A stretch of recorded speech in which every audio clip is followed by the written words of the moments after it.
नमस्कार दोस्तों, मैं विश्वजीत सिंह।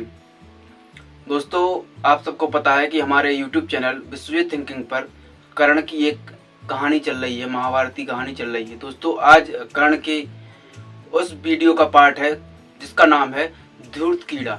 जिसका मतलब होता है जुए में लगाई गई चीजें, जैसे कि जुआ, मतलब कोई चीज को जैसे कोई चीज लगा के खेलें, जैसे जुआ होता है, इसमें पैसे लगा के लोग खेलते हैं।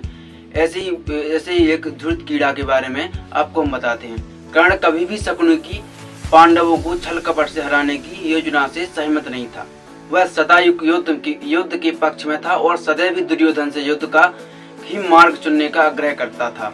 अद्यपि वह दुर्योधन को प्रसन्न करने के लिए धूर्त कीड़ा के खेल में सम्मिलित हुआ, जो बाद में कुख्यात द्रौपदी चीरहरण की घटना में फलीभूत हुआ।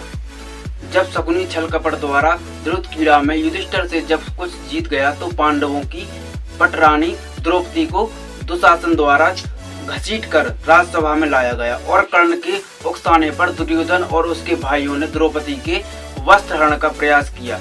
कर्ण दुर्योधन के बहुत अच्छे मित्र थे, मगर द्रौपदी के चीरहरण के समय कर्ण ने द्रौपदी का अपमान करने में बिल्कुल साथ नहीं दिया, बल्कि इसका विरोध करते हुए कहा, हस्तिनापुर की कुलवधू या किसी भी स्त्री के साथ ऐसा करना पाप है। दोस्तों, कर्ण भले ही कौरवों की साइड था, लेकिन वह कोई भी गलत काम नहीं करना चाहता था। उसने द्रौपदी का जब चीरहरण हुआ, तब भी उसने उसके लिए बहुत मना किया कि ऐसा नहीं करना चाहिए। द्रौपदी हमारी कुलवधू है, हस्तिनापुर की कुलवधू है, और स्त्री के साथ ऐसा नहीं करना चाहिए। ऐसा स्त्री के साथ करना पाप होता है। और दोस्तों, उसी स्थान पर भीम द्वारा यह प्रतिज्ञा ली गई कि वह अकेले ही युद्ध में दुर्योधन और उसके सभी भाइयों का वध करेगा। और फिर अर्जुन कर्ण का वध करने की प्रतिज्ञा लेता है, क्योंकि कर्ण दुर्योधन के पक्ष में थे। दोस्तों, आपको बता दें कि मेन कारण हमारे युद्ध का, महाभारत का मेन कारण यही था। जब द्रौपदी का वस्त्र चीरहरण हुआ, तो भीम को गुस्सा आया, तो भीम ने गुस्से में वहीं पे प्रतिज्ञा ली कि अकेले ही युद्ध में दुर्योधन और के सभी भाइयों का वध करूंगा, मतलब सभी भाइयों को मैं ही मारूंगा। और फिर अर्जुन कर्ण का वध करने की प्रतिज्ञा, और अर्जुन ने फिर कर्ण की वध करने की प्रतिज्ञा ली, क्योंकि कर्ण दुर्योधन के पक्ष में था। दोस्तों, इसी प्रकार फिर कर्ण ने अर्जुन को भी मारने की प्रतिज्ञा ली, क्योंकि कर्ण था वो दुर्योधन के पक्ष में था। दोस्तों, ये वीडियो थी हमारी धूर्त कीड़ा। अब बात करते हैं सैन्य अभियान की। सैन्य अभियान का मतलब होता है किसी चीज की योजना बनाना।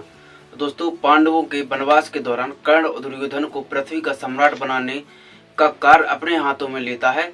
कर्ण द्वारा देश भर में सैन्य अभियान छेड़े गए और उसने राजाओं को परास्त कर उनसे ये वचन लिया कि वह हस्तिनापुर महाराजा दुर्योधन के प्रति निष्ठावान रहेंगे, अन्यथा युद्धों में मारे जाएंगे। कर्ण सभी लड़ाइयों में सफल रहा।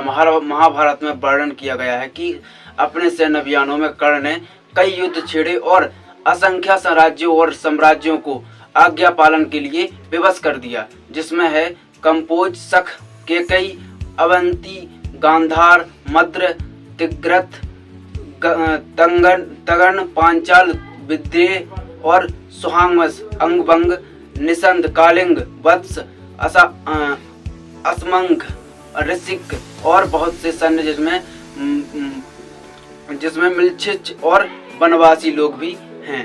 तो दोस्तों, ये थी सैन्य अभियान, यानी कि कर्ण का एक प्लान था, जो कि कर्ण ने जितने भी अपनी युद्ध के बारे में प्लान बनाए, सारे प्लान उनके सक्सेस हुए, यानी कि सफल रहे हैं। दोस्तों, ये कहानी आपको अगर अच्छी लग रही हो तो कृपया हमारे चैनल विश्वजीत थिंकिंग को लाइक करें, शेयर करें और हमारे चैनल को सब्सक्राइब करें। धन्यवाद।